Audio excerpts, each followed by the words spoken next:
Genesis, Exodus, Leviticus, Numbers, Deuteronomy, Joshua, Judges, Ruth, 1 Samuel, 2 Samuel, 1 Kings, 2 Kings, 1 Chronicles, 2 Chronicles, Ezra, Nehemiah, Esther, Job, Psalms, Proverbs, Ecclesiastes, Song of Songs, Isaiah, Jeremiah, Lamentations, Ezekiel, Daniel, Hosea, Joel, Amos, Obadiah, Jonah, Micah, Nahum, Habakkuk, Zephaniah, Haggai, Zechariah, Malachi.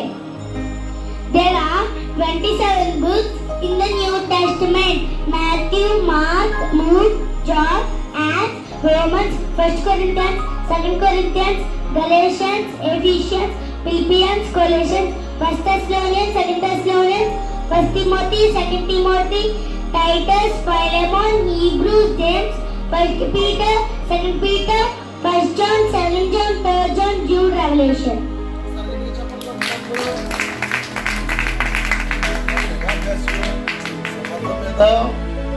బైబిల్లో ఉన్న 66 పుస్తకాల పేర్లు చెప్పేసింది. ఇంగ్లీష్లో చెప్తుంది, ఏ భాషలో చెప్పినా మొత్తం మీద దేవుడు ఆమె నోటి ఉంచిన ఆ దేవుని యొక్క మాటను ఆమె జీవితంలో స్థిరపరచును గాక. మంచిది.